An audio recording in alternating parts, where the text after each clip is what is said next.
અયોધ્યામાં 500 વર્ષ બાદ રામલલાની પ્રાણ પ્રતિષ્ઠા કરવામાં આવી છે, જે ખુશીમાં અંકલેશ્વરની રિદ્ધિ સિદ્ધિ સોસાયટીમાં બાંધકામની મંજૂરી વિના કરાયેલ રામજીની સ્થાપના સાથે પીએમ અને સીએમની પ્રતિમાની સ્થાપના કરવામાં આવતા સમગ્ર મુદ્દો હાલ વિવાદમાં સપડાયો છે. આને ભક્તિ કહેવાય કે શક્તિ તેવા સવાલો વચ્ચે હાલ મુદ્દો લોકોમાં ચર્ચાનો વિષય બન્યો છે.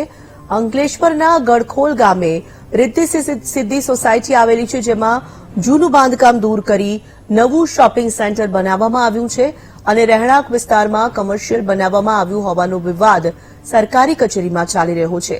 આ વિવાદ વચ્ચે જે બાંધકામ કરાયું છે તેની મંજૂરી બોર્ડા વિભાગમાંથી લેવામાં ન આવ્યું હોવાના કારણે ફરિયાદીએ ફરિયાદ કરી છે, પરંતુ ગેરકાયદેસર બાંધકામ દૂર ન થાય તો સીલ ન થઈ જાય તે માટે મિલકત ધારકે ભક્તિ નહીં પરંતુ શક્તિ પ્રદર્શન બનાવવા માટે અનોખો ખેલ કર્યો હોય તેવી ચોક આવનારી ઘટના સામે આવી છે. લોકોનો આક્ષેપ છે કે મકાન માલિકે અગાસી ઉપર જ રામજી અને પ્રધાનમંત્રી અને મુખ્યમંત્રી યોગીની સ્થાપના કેમ કરી? જો સાચી ભક્તિ જ કરવાની હોય તો જ્યાં બાંધકામ કરાયું છે. એક માણસે ગેરકાયદેસર બાંધકામ એનું મકાન ઊભું કરેલું છે. એનો સર્વે નંબર 49 ગડખોલ ગામની અંદર છે.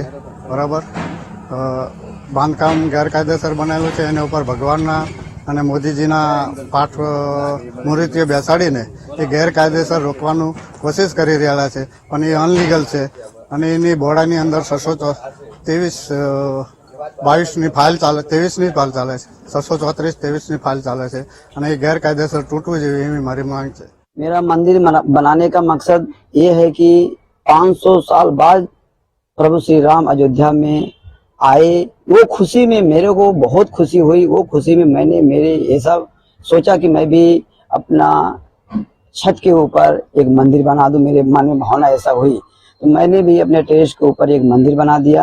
मंदिर के साथ साथ मैंने सीएम और पीएम की भी मूर्ति बनवाया. सीएम पीएम की मूर्ति मैंने इसलिए बनवाया क्योंकि सीएम पीएम की वजह से मेरे प्रभु श्री राम आज महल में आए हैं. इसके लिए मैं उनकी प्रतिमा लगाया हूँ. विवाद सर, विवाद कुछ नहीं है. मेरा प्लॉट है, मैंने अपने प्लॉट के ऊपर मकान बनाया, मकान के ऊपर मैंने मंदिर बनाया. विवाद कुछ नहीं सर. અંકલેશ્વરની અંદર ગડખોલ જે ગ્રામ પંચાયત છે તે વિસ્તારની અંદર રિદ્ધિ સિદ્ધિ સોસાયટીના એક મકાનની ઉપર રામજી ભગવાનનું મંદિર બનાવવામાં આવ્યું છે અને આ મંદિરની ચોકી કરવા માટે અહીંયા દેશના પ્રાઇમ મિનિસ્ટર નરેન્દ્ર મોદી અને સીએમ યોગી આદિત્યનાથના પણ પુતળા મૂકવામાં આવ્યા છે. અને આ જે મંદિર છે તેની સ્થાપના 22 તારીખે કરવામાં આવી હતી અને અહીંયા જે આપ દ્રશ્યો જોઈ શકો છો, અહીંયા જે મંદિર છે રામજી ભગવાનનું, તેની આગળ ખુદ નરેન્દ્ર મોદી અને યોગી આદિત્યનાથ છે જે યુપીના સીએમ છે તેઓના અહીંયા પુતળા મૂકવામાં આવ્યા છે.